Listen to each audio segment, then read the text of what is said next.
So hello guys, we will be covering law of torts for UPSC CSE law optional का paper 2। तो सबसे पहले हम पढ़ेंगे nature and definition of law of tort.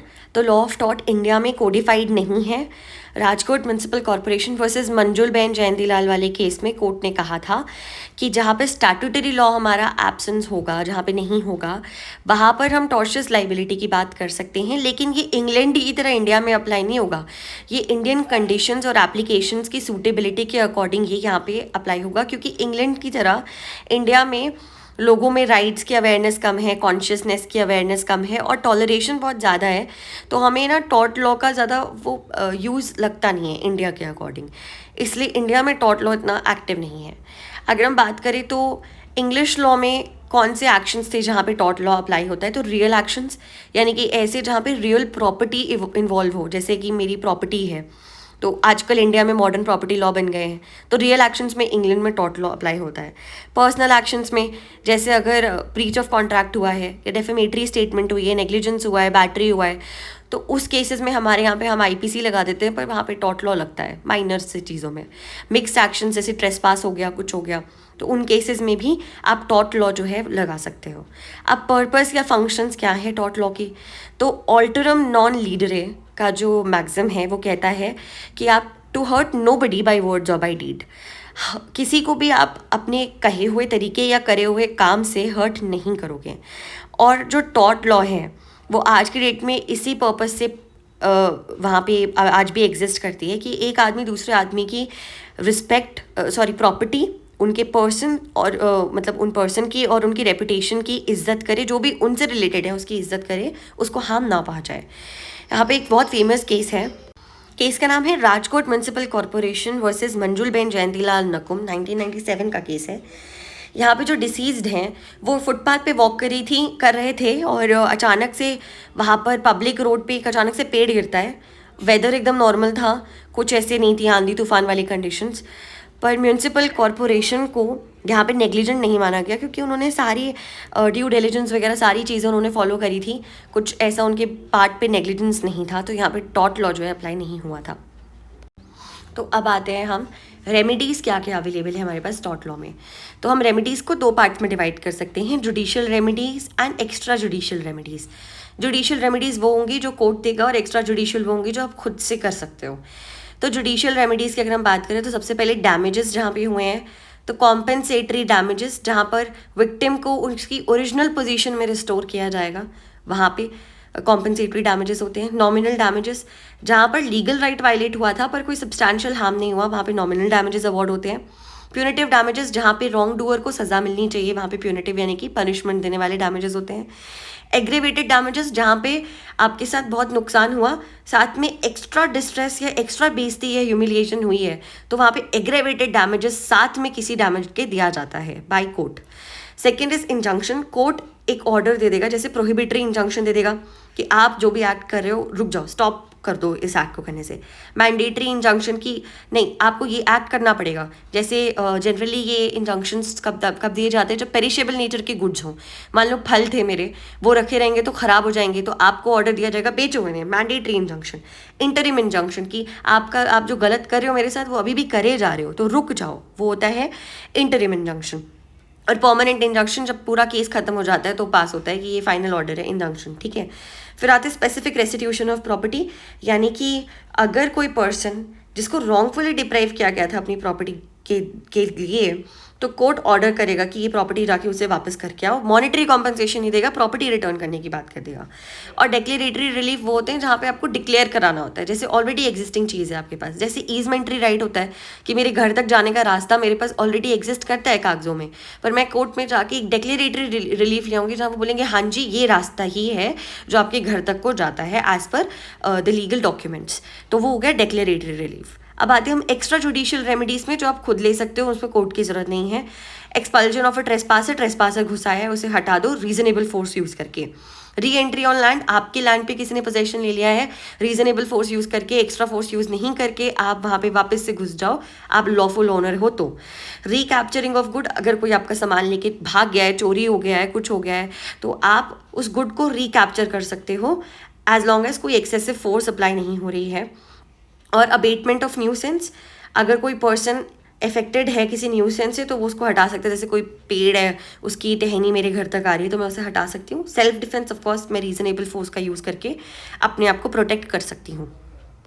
अब nature and definition of taught law की अगर हम बात करें तो वैसे टॉट लॉ की कोई साइंटिफिक डेफिनेशन नहीं है जो आज तक फ्रेम हुई हो, पर ये एक फ्रेंच वर्ड, जो टॉट वर्ड है वो एक फ्रेंच वर्ड है जो लैटिन टर्म से निकल के आया है। टॉटम लैटिन वर्ड था जिससे निकल के आया है, जिसका एक्चुअल मतलब होता है ट्विस्ट, यानी कि कोई भी ऐसा कंडक्ट जो लॉफुल नहीं है, रादर वो ट्विस्टेड है, क्रूक्ड है या अनलॉफुल है। इसको हम इंग्लिश में बोलें तो इंग्लिश के रॉन्ग टर्म के साथ ये इक्वेट कर सकते हो, या रोमन टर्म डेलिसिट के साथ, या संस्कृत के टर्म जिम्हा के साथ आप इक्वेट कर सकते हो।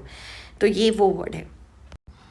तो अब हम आगे आते हैं। तो ये जो केस है Jayalakshmi salt workers private limited versus state of Gujarat 1994 का, इस केस में हमारे ऑनरेबल सुप्रीम कोर्ट ने टॉट की डेफिनेशन बताई थी जो डिक्शनरीली जिसका मतलब होता है ऐसी ड्यूटी का ब्रीच जिससे डैमेजेस हो। यानी कि अगर हम सेम मीनिंग कोर्ट के अकॉर्डिंग यही सेम मीनिंग लॉ में भी आप अटैच कर सकते हो। जनरली टॉट लॉ कब आता है, जब किसी आदमी ने कोई ऐसा एक्ट किया होता है जिसमें कोई जस्ट एक्सक्यूज़ नहीं होता है या जिसके पीछे कोई जस्ट कॉज नहीं होता। ठीक है, अगर हम बात करें तो सेक्शन 2M जो है लिमिटेशन एक्ट का, वो बात करता है टॉट लॉ की। तो वो सिंपल डेफिनेशन देते हैं कि टॉट लॉ मतलब कोई भी ऐसा सिविल रॉन्ग जो एक्सक्लूसिवली ब्रीच ऑफ कॉन्ट्रैक्ट या ब्रीच ऑफ ट्रस्ट नहीं है। अब इसमें सबसे फेमस डेफिनेशन देने वाले थे हमारे विंडफील्ड साहब। वो कहते हैं कि टॉर्शियस लाइबिलिटी तब अराइज होती है जब ब्रीच ऑफ ड्यूटी हो, और वो ब्रीच ऑफ ड्यूटी, वो जो ड्यूटी है जिसको आपने ब्रीच किया है वो प्राइमरीली लॉ द्वारा बताई गई हो। ये जो ड्यूटी है ये लोगों की तरफ होनी चाहिए जनरली, और इसका जो ब्रीच है वो सिर्फ और सिर्फ अनलिक्विडेटेड डैमेजेस से एड्रेस किया जा सकता है। ठीक है, तो अभी आपने ये डेफिनेशन सुन ली, तो अगर आप बहुत टाइम से लॉ पढ़ रहे हो तो आपको समझ आ जाएगा कि इसमें बहुत सारी शॉर्ट कमिंग्स हैं। तो सबसे पहले अगर मैं बात करूँ कि क्या शॉर्ट कमिंग रही है, तो सबसे पहले कि यहाँ पे इस डेफिनेशन में विनफील्ड सर ने ये क्लियर नहीं बताया है कि वो कौन से कंडक्ट की बात कर रहे हैं। ऐसे क्या चीज़ें हैं जो सफिशिएंट नहीं है, मतलब ऐसी क्या चीज़ें हैं जो वो पर्सन कर रहा है जिससे टॉर्शियस लाइबिलिटी अराइज हो रही है। तो वो कंडक्ट क्लियरली नहीं बताया इन्होंने, मतलब इन्होंने सिर्फ टॉट को दूसरे ब्रांचेस ऑफ लॉ से अलग किया है, वो भी क्लियरली नहीं किया है। सेकेंड अगर मैं बात करूँ तो ये बात करें ड्यूटी टूवर्ड्स पर्सन्स जनरली, ये बहुत वेग टर्म है, ये एडिक्वेट भी नहीं है, मतलब लॉ वेग टर्म्स पे नहीं चल सकती है। ठीक है, तो इसीलिए जैसे स्पेशल रिलेशंस होते हैं, मास्टर सर्वेंट, डॉक्टर पेशेंट, इसको इन्होंने एक्सक्लूड कर दिया है। Duty towards persons in general, vicarious liability वाली चीज़ तो आ ही नहीं सकती यहाँ पे पिक्चर में। तीसरी अगर मैं बात करूँ तो ये कहते हैं कि ओनली रेमेडी इसमें अनलिक्विडेटेड डैमेजेस हैं, जो कि पेक्यूलियर और डिस्टिंक्टिव रेमेडीज़ हम टॉट में देते हैं उससे काफ़ी अलग है, क्योंकि ब्रीच ऑफ ट्रस्ट वगैरह के केसेस में हम जनरली पेक्यूलियर रेमेडीज़ देते हैं, पैसे देते हैं, इंजंक्शंस देते हैं, 100 चीज़ें होती हैं। अनलिक्विडेटेड डैमेजेस बहुत ही ओनली रेमेडी नहीं है इसके अंदर, जो हमने पहले भी पढ़ ली है रेमेडीज़ जितनी सारी। चौथी अगर मैं बात करूँ तो यहाँ पे बोल रहे हैं कि ब्रीच ऑफ ड्यूटी होना कंपलसरी है। हाँ, अगर मैं इनिशियल टॉट्स की बात करूँ तो ब्रीच ऑफ ड्यूटी बिल्कुल ज़रूरी है, लेकिन जब हम स्पेशल रिलेशंस की बात करते हैं, मास्टर सर्वेंट, डॉक्टर पेशेंट, जो भी वाइकेरियस लाइबिलिटी वाले प्रिंसिपल्स जिस पे अप्लाई होते हैं, उन केसेस की अगर मैं बात करूँ तो वहाँ पर खुद मास्टर आके तो ब्रीच ऑफ ड्यूटी नहीं कर रहा है, उसके बिहाफ पे उसका सर्वेंट कर रहा है, बट स्टिल मास्टर की लाइबिलिटी अराइज हो रही है। तो यहाँ पे इन 4 पॉइंट्स पे ये जो डेफिनेशन है ये फेल हो जाती है। तो इंस्टेड अगर हमें टॉट को डिफाइन करना है तो हम कैसे उस डेफिनेशन में हम कुछ पॉइंट्स है उसे ज़रूर डालें। सबसे पहला, टॉट एक सिविल रॉन्ग है। जैसे नॉर्मल सिविल रॉन्ग होते हैं तो हम सिविल प्रोसीडिंग इंस्टीट्यूट करते हैं, सिमिलरली सिविल प्रोसीडिंग होगी, और रेमेडी वही डैमेजेस और कॉम्पनसेशन होती है, वही यहाँ पर भी होगी। दूसरा, taught is other than a mayor branch of contract और ब्रीच ऑफ ट्रस्ट। ये एक सिविल रॉन्ग है, सारे सिविल रॉन्ग टॉट नहीं होते हैं, पर सारे टॉट्स जो है वो ब्रीच ऑफ ट्रस्ट या ब्रीच ऑफ कॉन्ट्रैक्ट्स भी नहीं होते हैं। ठीक है, तीसरा जो टॉट है वो रिड्रेसिबल है। अगर आपके साथ टॉट हुआ है तो आप अनलिक्विडेटेड डैमेजेस के क्लेम के थ्रू जाकर आप जो हैं अपने डैमेजेस क्लेम कर सकते हैं, कॉम्पनसेशन क्लेम कर सकते हो। अनलिक्विडेटेड डैमेजेस का मतलब ये होता है वो डैमेजेस जो पहले से कोर्ट द्वारा डिफाइंड नहीं है, डिसाइडेड नहीं है, वो केस टू केस डिफर करते हैं। तो बिल्कुल यहाँ पे टॉट लॉ में ये होता है। विनफील्ड सर ने ये कहा था कि अनलिक्विडेटेड डैमेजेस ओनली रेमेडी है, पर ऐसा नहीं है, ओनली रेमेडी नहीं होती है। हाँ, एक रेमेडी ज़रूर होती है। यहाँ पर एक डिफरेंस है जो मैंने सोचा आपको बता दूँ। अब यहाँ पे सबसे इंटरेस्टिंग पार्ट जो है वो आएगा यहाँ पे विनफील्ड कहते हैं कि दो थ्योरीज हैं। हम जहाँ पे लाइबिलिटी की बात करते हैं, लॉ ऑफ टॉट है या लॉ ऑफ टॉट्स है, तो दो चीज़ें हैं। तो पहली थ्योरी जो है ना वो कहती है लॉ ऑफ टॉट है। टॉट कैसे है कि जितनी भी इंजरीज हो रही है जो एक पर्सन दूसरे पर्सन को कर रहा है, वो टॉट्स के अंदर आएगी, अनलेस एंड अनटिल वहाँ पे कोई और स्पेसिफिक जस्टिफिकेशन हो जो लॉ के द्वारा रिकग्नाइज्ड हो। यानी कि अगर मैं अपने नेबर्स को किसी भी तरीके से इंजर कर रही हूँ, वो मुझे सू कर सकते हैं टॉट लॉ के अंदर, भले ही उस टॉट का कोई स्पेसिफिक नाम नहीं है, वो टॉट है ही नहीं। मान लो बैटरी, असॉल्ट, इन सारी चीज़ों की डेफिनेशन में वो नहीं आ रहा, पर मैंने कुछ ऐसा किया जो रॉन्ग है उनके लिए, तो वो मेरे को सू कर सकते हैं। उनको लीगल जस्टिफिकेशन देनी पड़ेगी कि मैंने जो एक्शन किया है वो कैसे उनके लिए गलत है। तो यहाँ से एक थ्योरी निकल के आती है कि जितने भी अनजस्टिफाइबल हार्म्स हो रहे हैं वो सारे टॉर्शियस हैं। यानी कि कोर्ट के पास पावर है कि वो नए टॉर्ट्स भी निकाल सकती है इस थ्योरी के अकॉर्डिंग, ठीक है। इसको अगर आपको ज़्यादा सब्सटैंशिएट करना है तो लैटिन टर्म्स हैं, जैसे उबी जस्ट इमी रेमिडियम, जहाँ पे भी राइट है वहाँ पे रेमेडी है, ठीक है। अब यहाँ पे ना एक केस था स्किमर वर्सेस शॉ का। यहाँ पे कोर्ट कहते हैं कि जो कॉमन लॉ है वहाँ पे कहा जाता है कि जहाँ पे भी कॉज ऑफ एक्शन है, एक पर्सन अगर डैमेज कर रहा है दूसरे इंसान को विलफुली और इमीडिएटली बिना किसी जस्ट कॉज या एक्सक्यूज के, तो वहाँ पे टॉर्शियस लाइबिलिटी अराइज हो सकती है। इनफैक्ट विनफील्ड और पैलक जो हैं वो इसको सपोर्ट करते हैं इस थ्योरी को, जहाँ पे वो कहते हैं लॉ ऑफ टॉट है, क्योंकि हम आए दिन नए नए टॉट्स जो हैं निकाल सकते हैं, नए नए ऑफेंसेस टॉट लॉ के अंदर ला सकते हैं। जैसे नेग्लिजेंस का ऑफेंस पहले टॉट नहीं था, वो 19th सेंचुरी में लाके टॉट बनाए। और स्ट्रिक्ट लाइबिलिटी का प्रिंसिपल जैसे है वो Rylands versus Fletcher, MC Mehta versus Union of India, Rookes versus Barnard के केस में इंटिमिडेशन वाली चीज़ आई। तो ये नए टॉट्स जो है निकल के आ रहे हैं। तो यहाँ पर ये चीज़ है। जो सेकेंड थ्योरी है जो कहती है लॉ ऑफ टॉट्स होता है कि हमारे पास डेफिनेट नंबर ऑफ टॉट्स हैं, उसके बाहर कोई भी और टॉट नहीं निकल सकता, कोई भी और ऑफेंस जो है वो नहीं निकल सकता। इस थ्योरी के अकॉर्डिंग हमारे पास नीट और क्लियर पिजन होल सेट्स हैं कि वहाँ पे स्पेसिफिक टॉट्स बता रखे हैं, जैसे असॉल्ट, बैटरी, फॉल्स इम्प्रिजनमेंट वगैरह वगैरह वगैरह। तो जो डिफेंडेंट का रॉन्ग है, अगर वो इसमें से किसी भी कैटेगरी में फिट नहीं हो रहा तो वो टॉट नहीं है, वो रॉन्ग नहीं है, ठीक है। जो सेकेंड थ्योरी थी वो सैलमंड इसको सपोर्ट करे थे। वो कहते जैसे क्रिमिनल लॉ में दे रखा होता है कि मैंने मर्डर किया है तो मैं मर्डर का केस मेरे पे चलेगा, रेप किया है तो रेप का केस मेरे पे चलेगा। मतलब स्पेसिफिक आपने ऑफेंस बना रखे हैं और मेरे को जाके सिर्फ उसी के बेसिस पे अपने केस को डिफेंड करना है। ये नहीं कि मैंने कुछ ऐसा कर दिया जो नया नया ऑफेंस बना है तो मैं हवा में ही अपने आप को डिफेंड करने लग जाऊँ, ऐसा नहीं हो सकता। आपको एक सेट स्टैंडर्ड बताने पड़ेंगे, दैट इज टॉट, ठीक है। तो यहाँ पे ये कहते हैं, ये बहुत अच्छी लाइन है, I have to defend my case stating that it falls within some specified offence, not any offence which can be excuse of law. जो नए टॉट हैं, पिजन होल्स हैं, यहाँ पे बात करें अगर आपको नया टॉट लेके आना है तो या तो आप ऑलरेडी एग्जिस्टिंग टॉट के साथ उसको रिलेट कर दो, या अगर एकदम ही बहुत ही ज़्यादा नेसेसिटी लग रही है कोर्ट को तो वो सिमिलर नेचर के टॉट्स में कंबाइन करके नया टॉट लेके आ सकते हैं। पर इस थ्योरी के अकॉर्डिंग नए टॉट्स नहीं आ सकते हैं। यहाँ पे जो एक केस है Jayalakshmi salt works private limited versus state of Gujarat 1994 का, यहाँ पे सुप्रीम कोर्ट ने ये कहा था कि जो टॉट ऑफ लॉ है, लॉ ऑफ टॉट्स हैं बेसिकली, इसका पूरा का पूरा स्ट्रक्चर किस बेसिस पे फाउंड हुआ है, मोरालिटी के बेसिस पे। और किसी के पास भी राइट नहीं है कि वो किसी और को हार्म पहुंचाए इंटेंशनली या इनोसेंटली किसी भी तरीके से, ठीक है। तो अब इसके अंदर कौन है जो सू नहीं कर सकता, कौन है जो केस नहीं कर सकता? हर कोई एक्सेप्ट फॉर अगर मैं बैंकरप्ट हूँ, यानी कि मैं कंगाल हूँ तो मैं केस नहीं कर सकती। अगर मैं कोई कोऑपरेशन हूँ तो मैं केस नहीं कर सकती। अगर कोई बच्चा माँ की कोख में है तो वो केस नहीं कर सकता। इंग्लैंड में तो कोई आदमी अगर जेल में है, कॉन्विक्ट है, तो वो फिर केस नहीं कर सकता, लेकिन इंडिया में करा जा सकता है।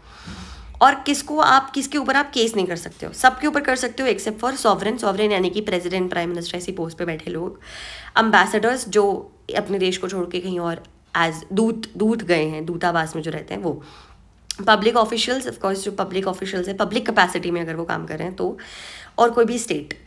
अब जनरल कॉन्सिक्वेंस क्या है टॉट के लिए? टॉट होने के लिए सबसे पहले तो कोई रॉन्गफुल एक्ट होना ज़रूरी है, उस रॉन्गफुल एक्ट से आपको कोई लीगल डैमेज होना ज़रूरी है, और उस लीगल डैमेज की कोई रेमेडी होना ज़रूरी है। तो ये तीन चीज़ें अगर है तो हम बोलते हैं कि टॉट है।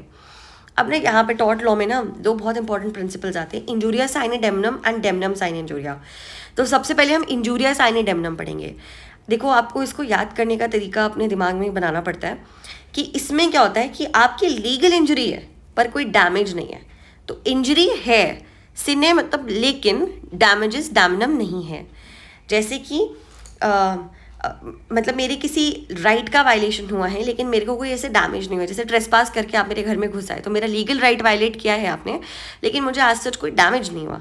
अब इसमें सबसे पहला केस है एशबी वर्सेस वाइट का 1703 में। यहाँ पे जो प्लेंटिफ था ना, उसको पार्लियामेंट्री असेंबली के उसमें इलेक्शंस में वोट नहीं करने दिया गया। ऑल्दो ऐसा कोई हार्म नहीं हुआ उसको, क्योंकि जो जिस कैंडिडेट को वो वोट करना चाहता था वो इवेंचुअली जीत गया, लेकिन ये उसकी लीगल राइट का वायलेशन था और इसको रॉन्गफुल माना गया और इसको टॉर्ट लॉ में कहा गया कि हाँ वायलेशन हुई है। अगला केस है इसमें Bhim Singh versus state of Jammu and Kashmir. यहाँ पे जो पिटिशनर है ना, वो एमएलए था जम्मू एंड कश्मीर की असेंबली का। इसको रॉन्गफुली डिटेन किया गया पुलिस के द्वारा और इसको डिप्राइव किया गया इसके फंडामेंटल राइट से और पर्सनल लिबर्टी, कॉन्स्टिट्यूशनल राइट भी, कि ये अपनी असेंबली का सेशन जाके अटेंड कर पाए। तो कोर्ट ने इनको डैमेजेस दिए थे, साथ में एग्जेम्पलरी डैमेजेस दिए थे 50,000 रुपये के, by way of consequential relief. और जो हमने अभी इंजोरिया साइनी डेमनम पढ़ा था कि बिल्कुल उसका उल्टा है, डेमनम साइनी इंजोरिया, यानी कि डैमेज है साइने मतलब, लेकिन इंजरी नहीं है, लीगल इंजरी नहीं हुई है। लॉस हुआ है लेकिन लीगल इंजरी नहीं हुई है। इसको बेटर समझते हैं केसेस से, जैसे कि केस है ग्लाउस्टर ग्रामर स्कूल केस 14/010 का। यहाँ पे जो डिफेंडेंट था ना, वो स्कूल मास्टर था और उसने ए के स्कूल के सामने अपना, वो आदमी बी है, उसने अपना राइवल स्कूल जो है बना दिया था। अब उसने अपनी फीस वगैरह कम रखी होगी, तो प्लेंटिफ के स्कूल से सारे लोग डिफेंडेंट के स्कूल में बच्चे जो है वो भाग गए पढ़ने के लिए। उसने कंपटीशन किया, यहाँ पे एक्चुअल डैमेज हुआ है, अब पेटिशनर को एक्चुअल डैमेज हुआ है, लेकिन उसके पास कोई लीगल रेमेडी नहीं है, क्योंकि लीगली कोई राइट उसका वायलेट नहीं हुआ है। ठीक है, ऐसे ही केस है Mogul steamship company versus McGregor Gow and company 1802 का। यहाँ पे जो स्टीमशिप कंपनीज थी उन्होंने एक दूसरे का बिजनेस, मतलब उन्होंने कंबाइन करके जो प्लेंटिफ की जो स्टीमशिप थी वो जितना फ्रेट ऑफर करता था किराया अपने फेरीज में लोगों को ट्रैवल करने का, उससे कम किराया ऑफर करने लग गए। अब ऑफकोर्स कम किराया ऑफर करेंगे तो लोग वहीं जाएंगे। तो इससे क्या हुआ, प्लेंटिफ के वहाँ पे ना जो भीड़ है वो कम होने लगी, कस्टमर्स कम होने लग गए। यहाँ पे उसका एक्चुअल डैमेज हुआ था लेकिन उसका कोई लीगल राइट वायलेट नहीं हुआ है। ठीक है, ऐसी एक और केस है चेसमोर वर्सेस रिचर्ड्स का। यहाँ पे क्या होता है कि एक आदमी है ए, जो चेसमोर है, उसके ना स्प्रिंग्स थे, वो मतलब उसके जो स्प्रिंग्स गार्डन में हम लगाते हैं ना बड़े सुंदर सुंदर से, तो वो स्प्रिंग चलते थे अंडरग्राउंड वाटर से। अंडरग्राउंड वाटर, फिर क्या हुआ, उसके पड़ोस में बी रहने आ गया। अब बी ने जैसी अंडरग्राउंड वाटर में वेल खोदी तो वो जो स्प्रिंग का पानी था वहाँ पे पानी नहीं आता था, क्योंकि उसने अपनी जो वेल है वो बहुत डीप खोदी। तो यहाँ पे कहा जाता है कि if a man has the misfortune to lose his springs by his neighbors digging a well, he must dig his own well deeper। मतलब नुकसान तो हुआ, जहाँ से पानी आता था उधर पे उसने ज़्यादा गहरा कुआं खोद दिया तो सारा पानी वहाँ चला गया। तो यहाँ पे नुकसान तो हुआ है लेकिन कोई ऐसे लीगल डैमेज जो है वो नहीं हुआ है। अब यहाँ पे एक और केस है कि उषाबेन त्रिवेदी वर्सेस भाग्य लक्ष्मी चित्र मंदिर 1978। यहाँ पे ना एक मूवी आई थी जय संतोषी माता, तो उसके अगेंस्ट एक सूट फाइल हो गया था कि इस पिक्चर को स्क्रीनिंग इसकी जो है वो बंद कर दो, बैन कर दो। किस ग्राउंड पे कि इस मूवी के कुछ सीन्स ऐसे थे जो हिंदुओं के सेंटिमेंट्स को हर्ट कर सकते हैं, रिलीजियस सेंटिमेंट्स को, रिलीजन को, माइथोलॉजी को। तो कोर्ट ने कहा कि कोर्ट ने तो कभी हर्ट टू रिलीजियस फीलिंग्स को कोई सिविल एक्शनेबल रॉन्ग माना ही नहीं, कोई रॉन्ग ही नहीं है। तो यहाँ पे आपको रेमेडी कैसे मिलेगी, डैमेज ही नहीं हुआ है कोई। ठीक है, अब लीगल रेमेडी और डैमेजेस की अगर मैं बात करूँ तो उबिजस इबी रेमेडियम का जो मैक्सिमम है वो कहता है कि जहाँ पे आपके पास राइट है वहाँ पे रेमेडी है, लेकिन जहाँ पे रॉन्ग ही नहीं हुआ है, कोई रेमेडी, कोई राइट ही नहीं है, जहाँ पे कोई लीगल रेमेडी ही नहीं है वहाँ पे कोई लीगल रॉन्ग भी नहीं है। ठीक है, फिर एक और मैक्सिमम है यहाँ पे एक्स तोर पी कॉसा नॉन अरिट्योर एक्शियो, जहाँ पे ये कहते हैं कि अगर कोई भी ऐसा एक्शन मैंने किया है जिसके पीछे मेरी इंटेंशन इमोरल है, तो उसका मतलब ये नहीं हो जाएगा कि आप बोलोगे नहीं यहाँ पे कॉज ऑफ एक्शन राइज हो रहा है कि इसके इंटेंशंस ऐसे हैं। बिल्कुल नहीं, टेंटेड विद इमोरलिटी के जो एक्शंस हैं वहाँ पे कोई कॉज ऑफ एक्शन राइज नहीं होगा। इसमें केस था हेगर्टी वर्सेस शाइन का। यहाँ पे एक पर्सन था, अगर मतलब किसी एक पर्सन को, कोई मान लो फीमेल है जो प्रोस्टिट्यूशन का काम करती है, कोई भी है, उसको एसटीडी यानी कि सेक्सुअली ट्रांसफर्ड डिजीज़ हो जाता है थ्रू अनदर पर्सन, और उस आदमी ने वो बात उससे छुपाई है, तो वो एंटाइटल्ड नहीं है कि जाके उसे सू कर पाए। अब जो आगे का पार्ट है जनरल डिफेंस, वो हम अगली वीडियो में समझते हैं।